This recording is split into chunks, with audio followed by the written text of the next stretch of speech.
Greetings, cultivators worldwide. Jordan River here, back with more Growcast from Hawaii all the way to Chitown. Today we have friend of the show back on the line from Chicago. Chitown Canna Chica is back. She is a lovely, talented cultivator, and she is here to talk to us today about the many strains that she's been hunting through.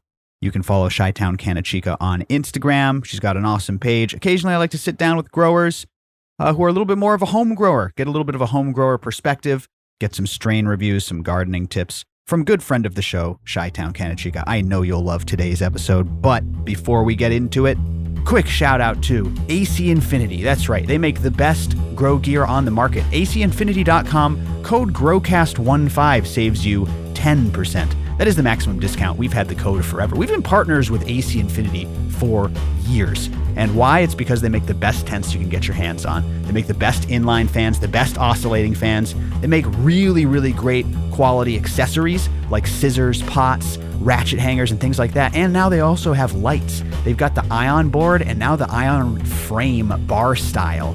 Really, really great stuff at AC Infinity. Get the whole grow kit you've been after. You know, you can get a 3x3 kit, a 5x5 kit.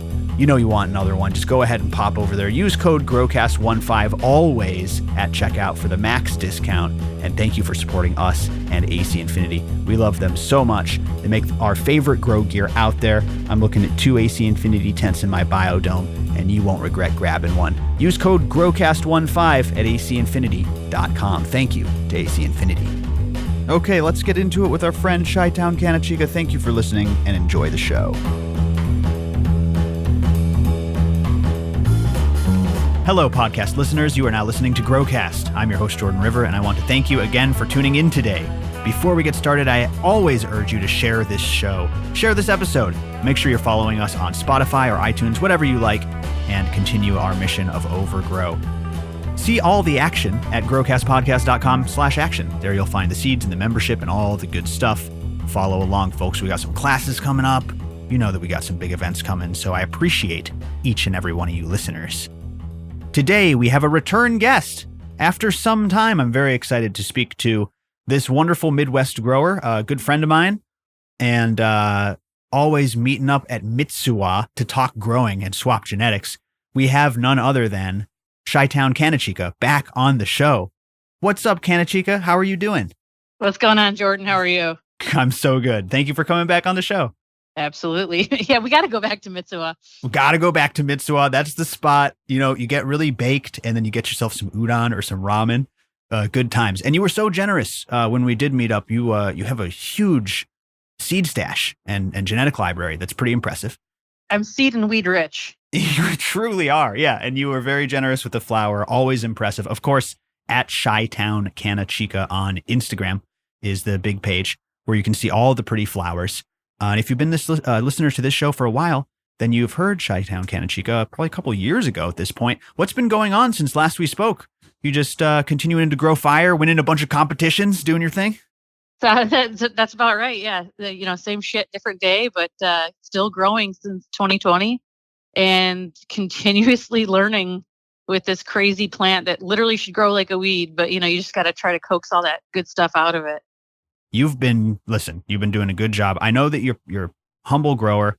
You say you represent new growers and average growers and things of this nature. But for just being growing for 3 years, that's pretty incredible to come out with the consistent quality that you do. So congratulations on that. I know you give credit to the plant and the genetics and all of that, but we're going to go over a whole garden overview today. We're going to talk about strain reviews because you blow through so many strains. You just pop more and more seeds, which I love. That's all I do. We're going to talk about your secret sauce you posted recently, your kind of stacked nutrient recipe, if you will. So we're going to go over that and also touch base on some other things for those who have not heard you on the program before, like your interesting veg cycle this time of year. But before all that, listen, you've won some competitions. Let's talk about this. Since last we spoke, you've taken some accolades. Can you share that with us? Yeah, absolutely. So feeling a little bit more confident in, getting things down a little bit more and tweaking things. So been entering a lot more grow-offs, grow competitions. And recently there was one called the Goat Cup. And we had to get some goat genetics, which is a breeder out of Illinois. And, I've attended your guys' classes before and we talk about, terroir and all that good stuff. So I do believe now there's a lot to be said with a breeder that breeds in Illinois and makes selections for Illinois and based on Illinois growing and environment, and popped a bunch of seeds from goat, won goat's choice, and then fourth place overall. And it was literally 1 point that separated, second, third, fourth. So it was really a close race. Wow. So won that, and I have a really weird goblet trophy. So it's kind of cool. Won a Soulfire grow off. Solo Cup second place with a beautiful strawberry pink terp Bahama berry strain, which just is amazing. I mean, that's just an amazing plant all around. And then one heavily connected seed bank grow off, won a couple others too. Jeez, what the heck? Just been, it keeps things interesting. You know what I mean? Otherwise you get not bored because the plant always keeps you interested, but it keeps you motivated to just push harder and harder to do better and better. I think that's why I like grow offs. Oh, dang. I love that and attitude. I'm in 3 or 4 right now. So I just popped a bunch of seeds and I got to pop a bunch more Soulfires on September 1st. So there's a bunch of grow offs going right now. Okay. So let's start here. Why not take cuts? You pop more seeds than, I don't want to say anyone I know, but usually people are hunting and they keep around to cut. You just got to pop them all. Is that what you're telling me? That's exactly what I'm telling you. I know I post some pictures of some of these cuts and they're completely fire. And my family and my friends are like, oh my God, that one was a killer. And I'm like, I know, I wish I would have kept it. But here's the thing. Some people gamble. Some people play lottery scratchers. Some people have seed addictions. And the way I look at popping seeds, really, this is the way I look at it. Is number one, I've gotten some really fire clones from some really pretty famous people in the grow community. And they're out of California and they're out of, the West Coast. And it could be me, but honestly, I bring some of these cuts into my garden and they're frosty, but they're like larvier area. They're not big and fat. And there's that whole terroir, that whole environment that I think has a lot to play with it. So even if I do take a cut, sometimes it might only last for a couple rounds. So I feel like seed popping is like lottery scratchers. Yeah. 1 out of 20 is going to be a banger. I mean, lately I've been 5 out of 5, winning the jackpot. But I think that's what keeps you on your toes and growing. It's you can get really lazy and consistent. I know exactly how to feed this plant exactly every time. Whereas if you grow a different seed every time, it really helps you learn and that is be true. better. That is definitely true. And that's interesting that you're representing local growers, especially when you're dealing with climate, right? Yeah. That is absolutely true of any geographic location, is that I think plants adapt rather quickly to their environment. So even if it hasn't been bred there and kind of preserved there for generations, just finding out what works in that climate and then maybe even just adapting over a couple of generations, it'll make a huge difference. Especially in an outdoor setting. You're not in the perfectly controllable grow tent environment. And let's be honest, we're all subject to the greater environment, even us indoor growers, to some extent. Oh, yeah. I mean, Chicago basements right now are 75% humidity. Yeah, see, that's nuts. That's going to require a certain type of genetic, or you may run into problems. I mean, multiple dehues running. I mean, it's terrible. Yeah, that's rough. And you also do a very interesting indoor outdoor type grow. You touched on it last time you were on the show, but I would like to talk about it again. I see some people doing this veg to flower indoor outdoor, but you veg outside during a lot of the year and then bring your plants indoor. Can you talk about that? Yeah, this is the only time of the year you can do it, obviously. I really had great results with it. I know everyone's like, oh, you're going to get spider mites, you're going to get aphids, you're going to get, extra, whatever. Worst, knock on wood, worst problem I've ever had was thrips or fungus gnats doing this. I do believe in the sun. Obviously it gives you the better energy, the better light, the better quality. So come around May, this is what I love. This is what I love to do this time of year. Come May, I take all those reg seeds that I know are going to be fire that I just want to get into, but I just don't want to waste my my real estate space with it. So right. Pop a lot of those really fire regs that you want to get into and put them outside. And I know technically you're supposed to be fenced in and whatever, but gorilla it, hide them, whatever you got to do. And so May, June, come July, that's when they start to get pretty big. And then I basically pop them in my garage. I blast them with the leaf blower. I spray them down with a bunch of different stuff like Mammoth Canna Control, like Green Cleaner, every other day, Dr. Zymes. Like I switch whatever I'm doing. I spray the pots down, spray the plants down, then I blow them again with air. So they're sitting in my garage for about 4 days, which is not complete darkness, but pretty damn close. So you're getting that 4-day, it's initiating photo period right there. Wow, interesting. And then so come like mid-June or July, excuse me. So mid-July, then I can pop them into my basement, go right into a flower cycle. So I'm still not burning as much electric, and I can keep my environment a little bit more controlled as well. So I'm like only running like a 4x4 area, or maybe a little bit bigger depending on how many I've got that time, like male, females. Wow. And like I said, knock on wood, I haven't had any issues with pests. I think a lot of people shy away from that, but it's like, I don't find it to be any different than if, you're just going outside and coming into your grow room, which everyone like cringes at. But it's like, you could bring in an aphid, you could bring in this. Like the only problem I've ever had so far, knock on wood, outside was aphids on an auto, which A, it's an auto, who cares? And then B, I just sprayed it down a couple days and they're gone. Yeah, something like a canopy aphid, real easy to knock out. And also expanding your IPM circle beyond your grow tent in your office. This is something that Matthew Gates has talked about on the show before, which is like view your outer perimeter outside of your house. Yeah. There are things you can do. You can, plant beneficials that are going to attract predators. You can treat plants that might be infested with thrips that you just walk by every single day. To your point, we were out and about in New York City and here's, Matthew Gates like, oh, there's this, crack in the sidewalk with a weed growing out of it. It's covered in thrips. I'm like, man, I don't even notice that sort of thing. If I were to step on that and get that on my pant leg, like it's just interesting. And the idea of expanding out beyond just your grow tent and not being terrified of the outdoors. Well, it's like not even you. Like, say you have pets.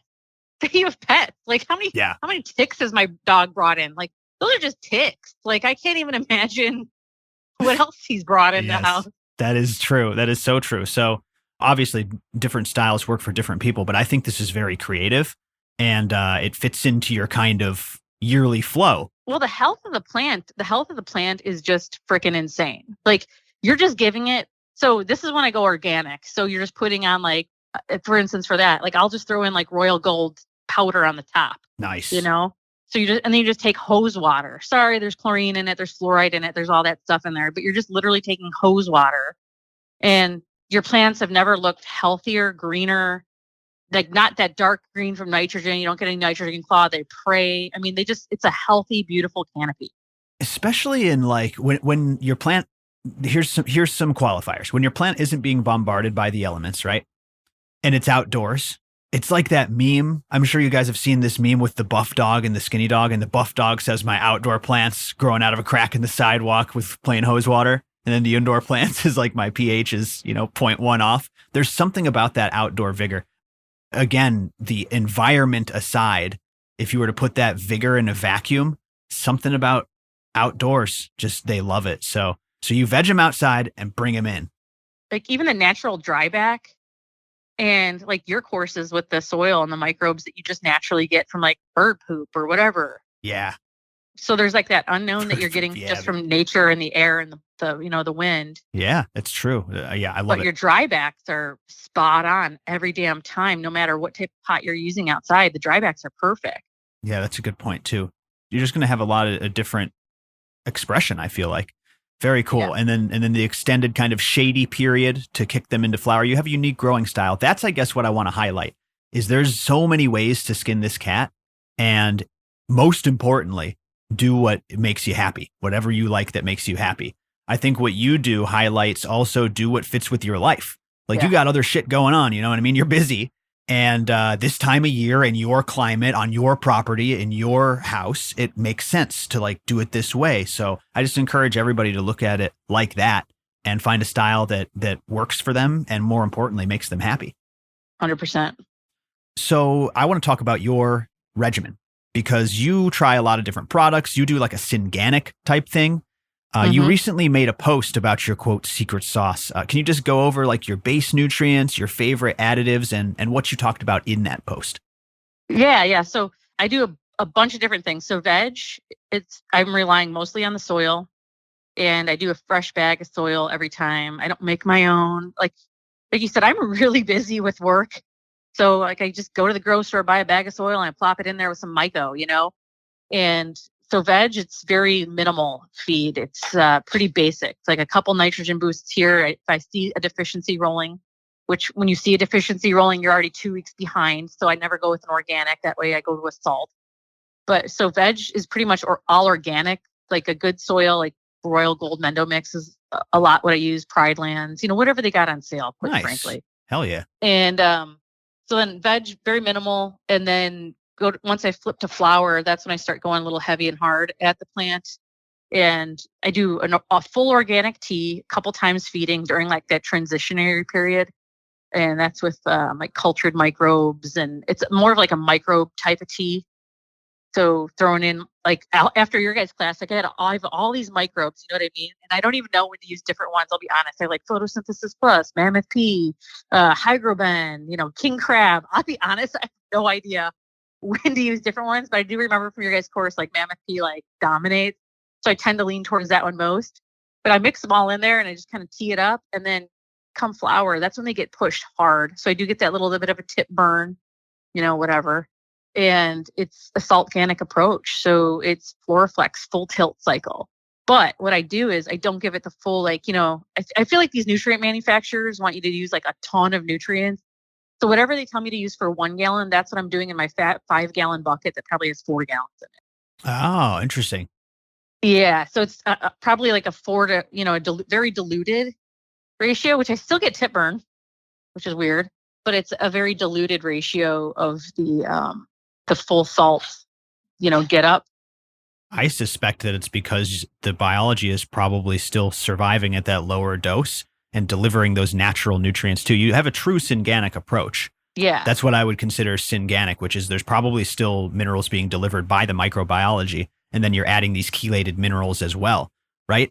Because that's the thing about chelated nutrients is if the plant is uptaking these, and chelated meaning they're basically being force-fed, right? The plant can take them up readily because they're attached to an element that is easily absorbed and readily absorbed by the plant. And what'll happen is the plant stops releasing sugars to feed the microbes, so that relationship ends.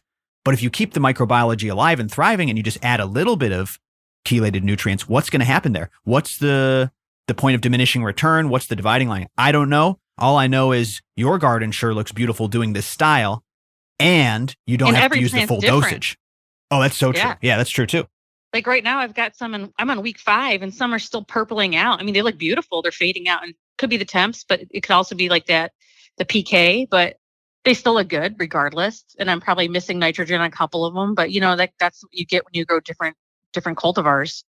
But for the most part, they get fed the same, but I can adjust via top dress. So like I use the Floraflex salt is my main one with like Botanicare CalMag. Those are my like salt bases. And then I'm not going to lie. Like then I'll straight up use like House and Garden on week 6 with like their top shooter, which I feel like plumps up your stuff a little bit more. You use 3 different nutrient lines stacked? That's incredible.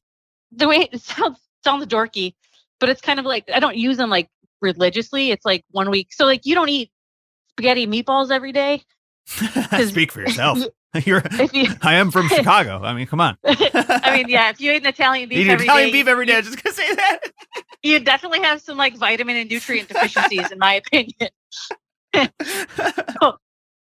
So, like if you ate that every day, you'd be missing out on like key vitamins and nutrients. And I feel like that's kind of the same thing with your plant, I guess.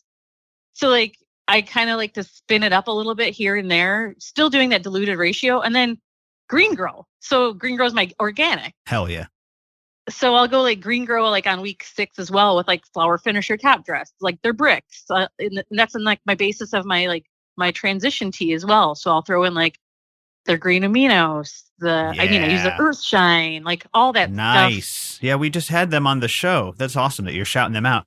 Yeah, I have their full line. I have their full lineup, and I do get their soils fairly frequently. And if I do reuse my soils, which I only do for like autos or my veggie garden, like I use like Earthshine, and I still use Earthshine regardless whether I'm using new stuff. There's like that whole thing on the Amazonian rainforest where like they have the Terra Preta, which that guy from Earthshine, his name's Scott. He like studied that, Mm-hmm. So I'm like, dang, if he's using this stuff like from the Amazonian rainforest, like why the hell won't I?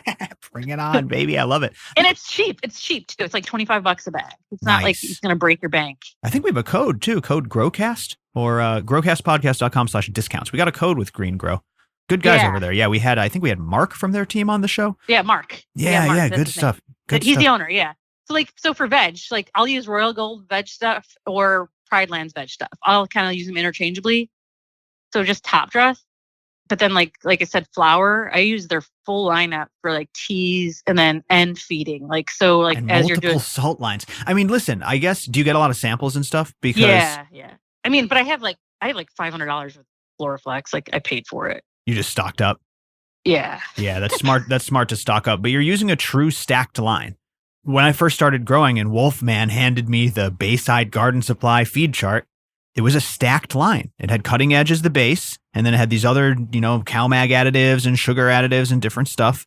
And again, I think that for a beginner, it might not be the best to like try to make your own mix. But after you have a few grows under your belt, like you can really get creative and make a special feed and have some great results with it. It's like stacking a line, which is what it seems like you've done.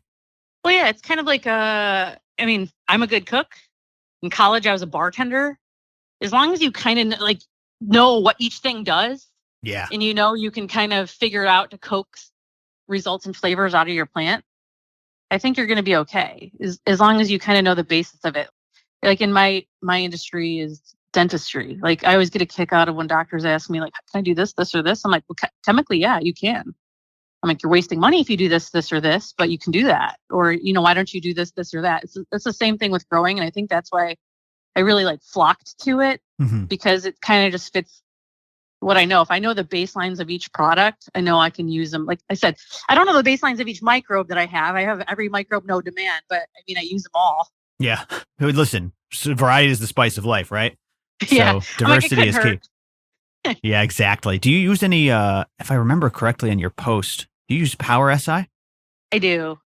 I have a couple silicas, but I use Power SI probably mostly just because I have all three of their products. So the original, the Bloom, and then I have their new Lush, which that's another thing that I do that I probably don't mention at all is come like week 3 or 4, like right now, I do a big top dress of not the fake, like the PGRs, but the real ones like kelp and alfalfa and stuff like that to really kind of plump up my plants and get some nice results. Yeah, the tricontinol or the tricantinol, however you pronounce that. Yeah. Also present in the Mammoth P, interestingly enough. Which I use every feeding. Like I'm not gonna lie, even if I'm like flushing or just a couple drops. Like that's all you need. Like for a 5-gallon bucket, I do 3 drops.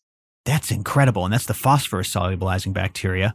That is so interesting. Again, guys, if you don't follow Chitown Canna Chica, the results speak for themselves. Your page is beautiful, and really, you put out some beautiful flowers. So that's why I'm so interested in the wild recipe you have. Let me be honest. Like that's you have a wild recipe. It's a unique style, and the results speak for themselves. Like I said. Yeah, like I said, I feel like I'm a chef. Getting different additives every different week or day really.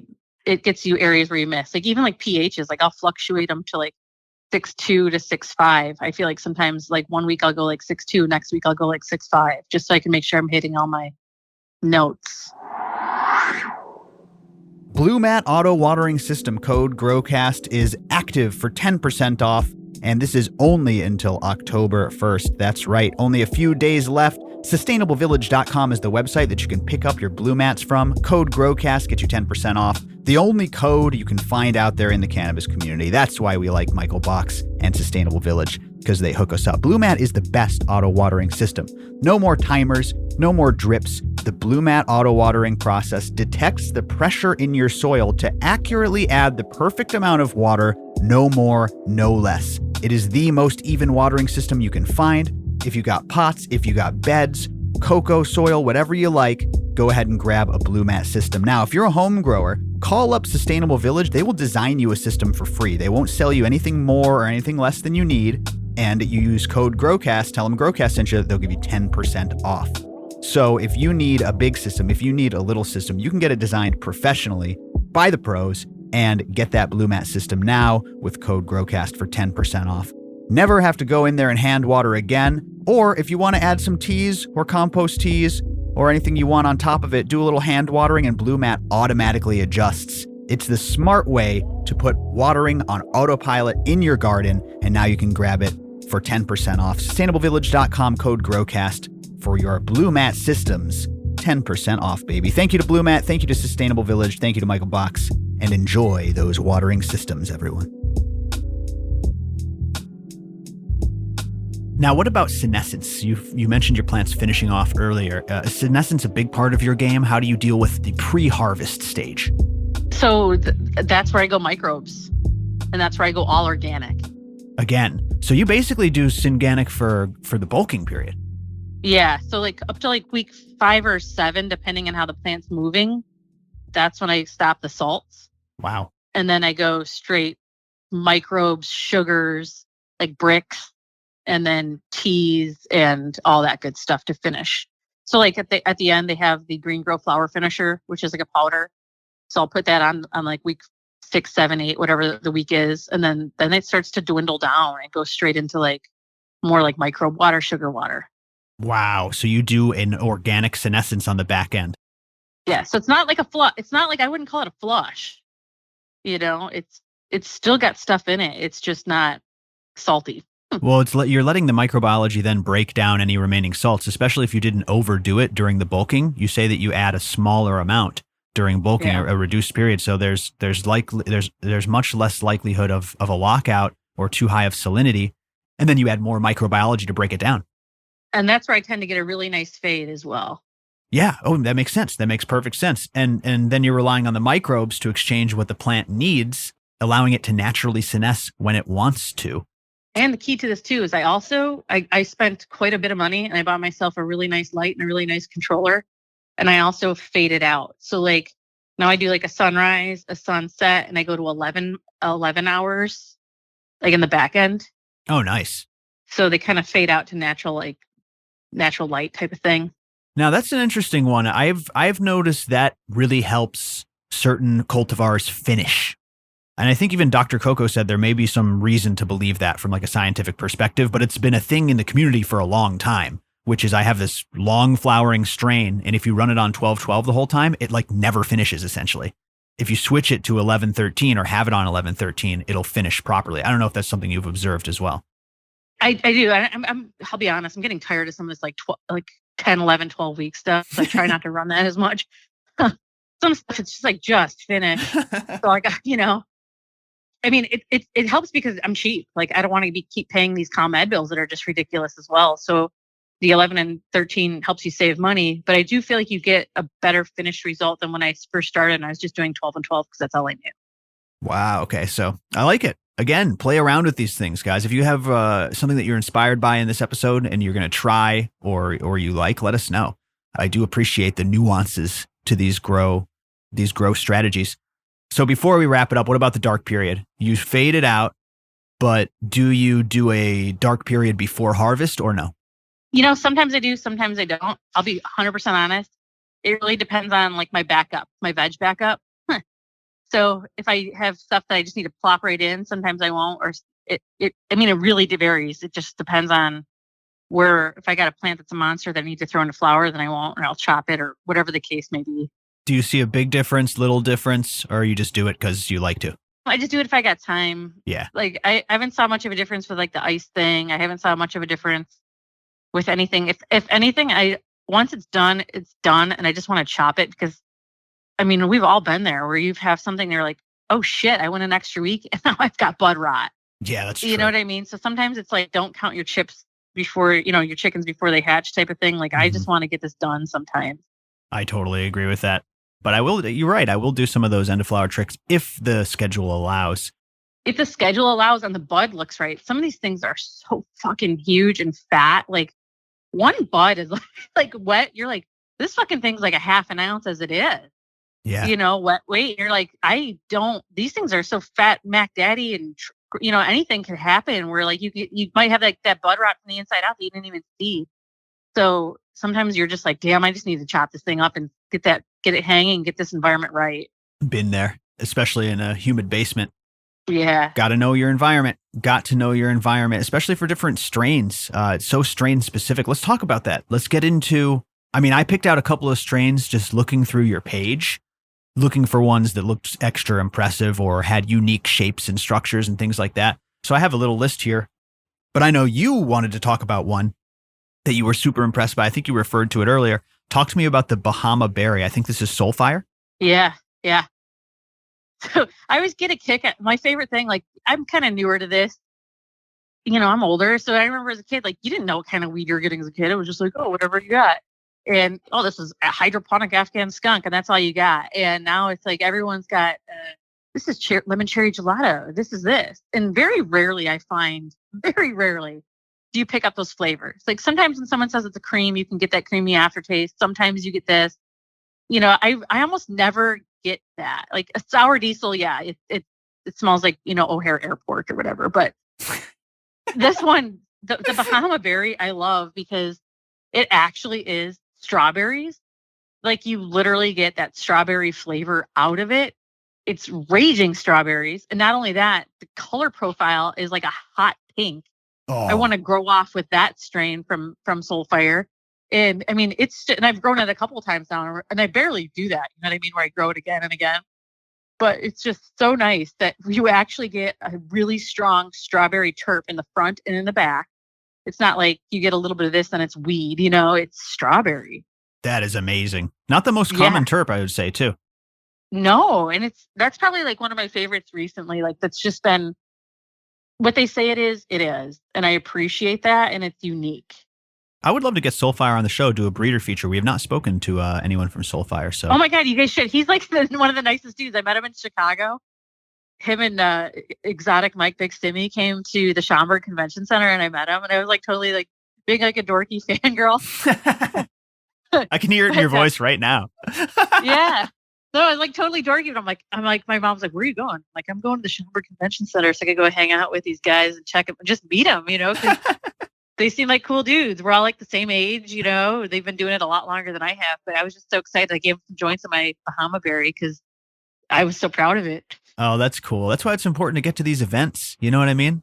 I love meeting these people in person and just shaking hands with fans and breeders. And yeah, I like that. That's good stuff. Yeah, for sure. What else about this Bahama Berry, though? Amazing color, amazing profile. How did it grow? Tell me more about it. So it's not the heaviest. Yeah, it's not the heaviest yielder, but it's like always quantity and quality. I feel like very rarely can you have both, It's like anything in life. You can have better, faster, cheaper. You can only have two, but you can't have all three type of thing. And that's sometimes I find that with cannabis as well. Like, you can have like super high trichomes and great looking fat buds, but then like the flavor is not there and vice versa. So I feel like you get that a lot in cannabis. That's and true. Very rarely do you hit all three. So yeah, it's not the heaviest yielder. Like, I've never got that, but it's trichome drenched. It's beautiful, beautiful pink buds most of the time. Sometimes you get some green ones. The terps are just there, like every time they're there. So that to me is the keys. Like, you know what I mean? Like, I've had stuff where I'm like, hey guys, I'm entering this into a grow competition. I have all my friends over and I'm like, which one? And they're like, there's no flavor in this. But like, I'm like, damn, that one looks the best too. You know what I mean? Yeah, it's true. That is true. I like what you said about checking all the boxes too, because it makes me think like, which one am I most readily willing to sacrifice? Yeah. For a lot of people, appearance is the least important. Like, how many times have you heard, like, I just wanted to reek and get me high? That's probably one that I think I think that yield, depending on your goals, is actually a really one to let go of. Sometimes a facility can't do a low yielding plant, but if you're a home grower and you really don't need all that much supply, you might let yield go for that like perfect strain, right? You know what I mean? It's just interesting. Exactly. Interesting to think about that. But yeah, I saw what was the other one that shocked me on your page was, cause I like the cross so much. It was Oreo Cake by Devil Driver. Tell me about that one. Oh yeah. So that's another one. Oh my God. Like, so I have a bunch of Clearwater packs in I think that's a Clearwater Tiki Madman collab, but I have like 3 or 4 packs of Clearwater and I've never really gotten into them. And then I finally pop them. Every single freaking Clearwater I've popped, banger. Every time. Nice. It's just crazy. You get those big, fat, juicy buds and good terps.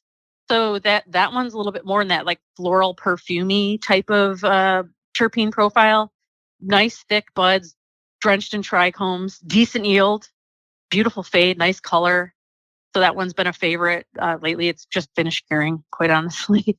But I had a banger, another one I had a purple flavonoid from Clearwater, just a complete and utter banger. And they had like a Warheads or Oreo or something like that. Another one. I just like this cross quite a bit. Oh, you said it was a collab. Okay, that makes sense that it's a collab. Because the Devil Driver is a Sunday Driver cross, right? Yeah, it's a Tiki Madman thing. I think he's out of Michigan. Yep. That's wonderful. What does this one come out like? It comes, so everyone always talks shit about Oreos. They're like, Oreos, it's like cardboard terps. I mean, I've never had an Oreo cross that was like lacking in terpene profile. I love it. I mean, if anything, all my Oreos are like floral berry-ish. Oh, interesting. I've definitely got that sweet. Yeah, I've got that sweet side of Oreos before. I agree with that. So, I mean, I've never grown pure Oreos. I'll be honest, but I've always had like an Oreos cross, and I always get like a nice floral berry-ish cross with it. It's really a really nice sweet flavor. Actually, it's not bad at all. Like, and it's potent. It's not faint. Like there's some breeders where I grow and like everyone's like, oh, this guy's a fucking banger. This is great. And I'm like, I try their stuff and you're just like, it looks amazing in pictures, but like there's not much there flavor wise. Right. That's the thing. I need to start paying some lab to test all this stuff. It's like one of those things for a home grower, you really don't care. Yeah, right. But I'd be curious to get all that stuff tested. Yeah. Some of these things, they got to be testing in like the 2 to 3%, 4%, 5% terpene profile, because it's just like some of them are just killer because you're like, God damn it, my fucking carbon filter ain't keeping up. I love it. That's great. Yeah, that sounds like an awesome cross. And the Oreos does really lend across as well. That's what people seem to that seems to be the consensus. We'll have to get you some of our new Oreo Femmes. Do you run Femmes, right? You run Femmes and Regs? Yeah, I run both. And I've run Riser Ridge's stuff. That Peach Quake I turned out. Oh yeah, your Peach Quake was great. I almost forgot about that. Yeah, your Peach Quake. Yeah, it was very like gummy flavor. Like not gummy like gummy, but like bubblegum flavor. Ooh, interesting. Yeah, we get some of that, like Laffy Taffy bubblegum fake candy coming out of that side. I like that. I like that a lot. Speaking of sweet, or maybe not, you're growing a Scotty, like a Romulan cross. Oh yeah. Now that's a longer flower strain, right? I'm in week 5. It looks like it'll probably finish in 9 weeks. Oh, okay. From what I'm seeing. I literally just bought some more Romulan last week. I want a gift card at work, so I was like, oh, why not spend it on more seeds that I don't need? But yeah, the Romulans I find are very floral, so they're really high in terpenes, and I find anything Romulan to be very floral, which I like that like linalool floral flavor myself for like nighttime sleeping type of stuff. So like I find that I get pretty good results with that stuff. I mean, it's really nice flavor. You know what I mean? It doesn't smell like weed. Yeah. You don't get that mercerine like this is weed type of flavor. It's very if you have it in your backyard, you could probably just think it's a flower. Very palatable and very natural. You're right. The linalool. Yeah, super smooth. Yeah, the geraniol in there, we get more towards that sweeter flower. Yeah. But I agree. The lavender, the linalool, that seems to be the key to like relaxation for me. That's good shit. I like that. Coming out of the Romulan. Cross to biscotti, right? That's got to be a biscotti cross. Oh, yeah. Those turned out beautiful. I mean, right now I got one fading out beautifully, but a little early. I think I got a little bit of a deficiency, but I'm not worried about it. So wait, all these are great, but you're not keeping any of them? That's the consensus? That's what you're telling me? Unfortunately, that's not what I do. I mean, I got a whole nother lineup of seeds that I popped. I mean, I've got all these ABC Seed Company crosses I just popped. I just popped a bunch of grow off stuff. Some more garlic biscotti. So I that's one thing I haven't gotten into a lot is those GMO crosses. Oh yeah. I'm not like a big garlicky diesel. Oh, that's my thing. I like the funk. Oh, do you? So I'm getting into those. Like I don't do a lot of cheese. I don't do a lot of. I like the floral candy. I mean, I'm getting a little gassy here and there, but now I'm doing like a lot of GMO stuff this next round. Nice. That's going to be good. That's going to treat you well. So let's just say, like, in recent memory, maybe since we spoke last, what is the one knockout strain that you really does make you question not taking cuts? Which one would you like recommend to the listener that you were just blown away by and you still think about? God, I have to say it's literally a cross between the Clearwater purple flavonoid. It's kind of like grape drink, you know, when you think like, what do you think of the flavors when you think of that? Like purple flavonoid, it tastes the way it sounds. And then I've just finished curing a bee leaf trufflegasm. Oh, interesting. Which, has a really interesting like profile to it as well. Like it starts out like a little like gassy in the front, but then you get this like weird like kind of floral earthy. It's interesting. Is that a truffle cake cross? It's that white truffle cross. Yeah, white truffle cross. That's right. And it's just coated. I like when the buds are less leafy and it's just bud. Yeah, right. That's always good. Just busting bud weight covered in frost. The Trufflegasm, love seed number 2.53 crossed to white truffle. Yeah. Wow. Yeah, his stuff has been pretty. I mean, like I said, Clearwater. There's so many good breeders. Like that's what I do too. I try to do well-known stuff at the same time. I'm doing unknown, like not, I wouldn't say unknown, but not as well-known stuff at the same time. Yeah, you're right. Because that's a I would consider this a hype strain. Yeah, I would probably consider that a hype strain. But like I like to do hype and non-hype at the same time. So like that Billie Holiday that you were commenting on my post. Oh yeah, that one had a really interesting structure. That one looked totally different. It was amazing. And that's from a guy who's not as well known. It's called Xeno Seed Company, not very well known. But man, what a fucking banger. 1 out of 1. Yeah, I was actually looking at that page because I saw the interesting structure on that one. And, when you see that different bud shape, right? When it looks so unique like that, it really leaps out at me. And that thing got mauled by a rabbit. I mean, that was, that's like the trials and tribulations of being a grower. Like I have a deep window on, I had a baby rabbit in there. So I went to go fish the thing out, grabbed it by the neck, threw it in a bucket. And the fucking thing jumped out of the bucket and was in my basement for 5 days till I could wait till this Amazon trap to arrive. What? And this summer. And it was like literally mauling my fucking cannabis plants, like eating them, chopping down big leaves, like, main bud structure, like branches and stuff. And I just couldn't get it. Like I shut the door. Finally, I was able to figure out where it was. I didn't want to shut it in the room. But like my dog doesn't seem fazed by it. But then I finally caught it because it was like hiding. I mean, everywhere I looked, it was like, and there's not like good spots to hide in my basement either, but it was hiding. This is nuts. You literally had a wild rabbit loose in your grow room for a period of time. Yeah, for like almost a week. And it like took down a lot of really good bud sites of Billie Holiday. You can't even imagine how pissed off I was when it came out, like super banging. And I'm like, I only got 2 buds out of this thing. Oh my God, that is hilarious. That was the story of the year right there. That is nuts. You literally it was wabbit season. Yeah, my dad's like, just shoot it. And I'm like, I'm not gonna shoot in your own basement. In Chicago, everyone in Chicago gets mice in their basement in the dead of winter. But like, I don't even know how the hell they get in because my house is pretty new. But I've got like a couple mice and like they get stuck in a trap and their legs broken. So you're like, oh shit, I gotta put it out of its misery. Well, if you deal with your pests anywhere near the way you deal with your male plants, I know it's gonna be trouble.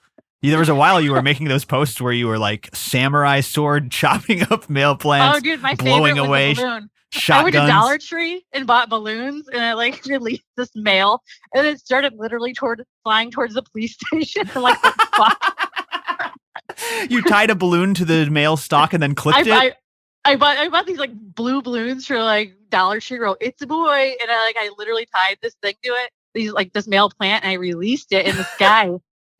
Like, oh man, it's right over the cop station. Oh my God, that's hilarious. Maybe it'll pollinate their gorilla grow in the backyard. It was super tiny. I tested it. You know what I mean? No, that's hilarious. I like those posts again on the Instagram page. I don't see those as much anymore. I don't know if they're just not coming up in my feed, but they always made me laugh. I got really lucky this year. I think I only had like 3 or 4 males. Whereas past years, I've had like Sausage Fest. Yes, Sausage Fest. Shit. Oh, got to get more femmes in there. Yeah. We'll hook you up. Okay. Damn, we're already at the back end of this episode. One more thing you're toying with here that I want to talk about. Are you playing with Electroculture? Now, before you write me, listener, I encourage experimentation. This has come up on the show before. Are you supercharging the ground with Electroculture?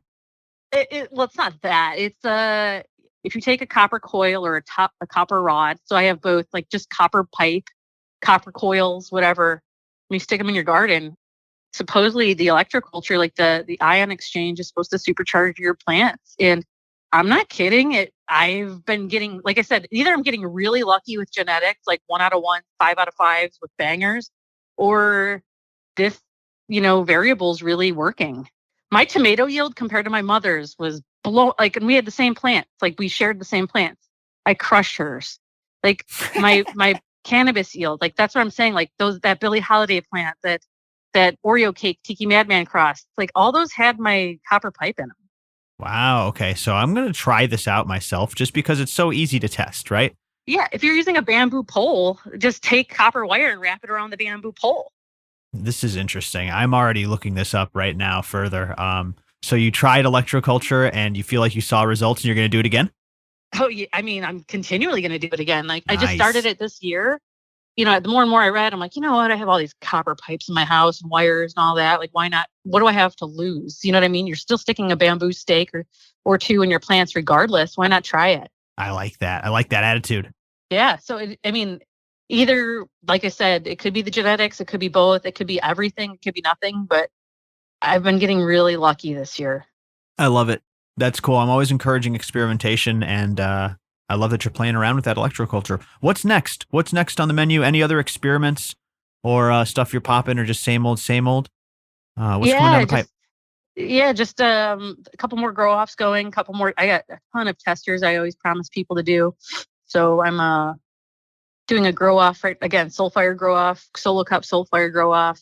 That's a really big thing going on right now. Like there's like 350 people doing it worldwide. It's kind of a big like $10,000 purse grand prize type of thing.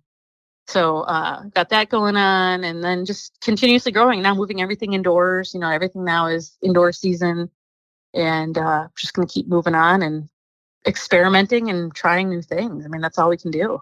I love it. What's the most exciting cross that you just popped that you're most excited about? I did a couple ABC Seed Co. He's out of Michigan, which again, like that similar type of terroir of Chicago. I did like a black cherry pie cross, which some of the pictures of like the F1s were looking amazing. These are F2s. Mm-hmm. And then also like a monkey bread. Like if you've seen any of those monkey bread crosses he has, like, I mean, it's disgusting. Like there's no leaf. It's just trichome. I love that. The monkey bread. That sounds familiar. Yeah. So I'm excited to try. It's a monkey bread butter cookie cross, or bread and butter cross, I think is what it's called. So popped some of those testers to try out, which I get good luck with everybody's seeds, but I'll be honest, like it's Illinois, Michigan, Oklahoma, Colorado, like those type of ones, I tend to have the best luck with. Yeah, I like that. I like selecting your seed stock based on location, especially when you incorporate outdoor. Very interesting way that you do incorporate outdoor into your grow. Like I said, I just think you have a very unique grow style. And I like to speak to growers who are always progressing and still relatively new to this game. I mean, you're doing really well. All the accolades, you're a much better grower than I was, 3 years into my career. I mean, everything that comes out of your garden looks amazing. I wish my last round looked like your last round. So just keep doing what you're doing and keep us up to date as always. We love having you on Growcast. And where can people find you? They can find me at Chitown Canna Chica on Instagram. I also just started a Twitter account, and then my backup is Chitown Canna Chica too, because as you and I know, Jordan, Instagram hates us. It's true. All of these tech platforms hate us, to be honest. But give her a follow while you can, right? It's a vanishing offer. So give her a follow before she gets taken down again, and be sure to follow the backup. No, knock on wood, that won't happen. And if it does, come back on the show. We'll get everyone to follow your new account. There. It's all for fun. Thank you so much. No, thank you. I appreciate it. And like I said, I've learned so much from you guys, just going to your courses, listening to the show, everything. So it's an honor to be here. I really appreciate it. And like I said, I've taken tidbits from everything from you guys and everybody. And I think that's just knowing that you don't know anything and going into it like you don't know anything and just trying to figure it out. That's where we all benefit. I love that. That's awesome. Thank you for being such a great friend of the show. And we'll be sure to check in again soon. All right. Sounds good. Listener, you don't touch that dial. Check in every Monday on this feed. We got a Growcast podcast for you, and then we're live every Wednesday night for the members. And that's all for now. This is Jordan River and Chitown Canna Chica signing off, saying be safe, everybody, and grow smarter. That's our show. Thank you so much for tuning in. Thank you, all you members, all you listeners, and to our guest, Chitown Canna Chica. Before we wrap it up, of course, come and check us out at growcastpodcast.com. There you're going to find the membership, where I'm working tirelessly for my members every single day, creating bonus content, resources, answering your questions, and hanging out with the Gromies. Plus, we got Growcast Seed Co. Members get $20 off per pack at Growcast Seed Co. And we have some awesome events and classes coming up for 2024. So check it all out at growcastpodcast.com. That's where you're going to see everything. And we sure appreciate you, Growcast Universe members. Anything you need, you reach out. You can email me at contact@growcastpodcast.com. Or like I said, get in the Discord. You can do a 7-day free trial. That's where I am most active and most responsive. And thank you to all of you members who support me on my mission of overgrow so we can get everybody growing. All right, stay tuned, everybody. Next events, I am at Jeans and Teas in Oklahoma City. That's October 14th. And then OK Mush Fest the next day, October 15th. Come and see me at those events. And then next year, we got some big stuff planned. So don't touch that dial. Got some good content coming. Thank you for tuning in, and I'll see you on the next show. Bye-bye, everyone.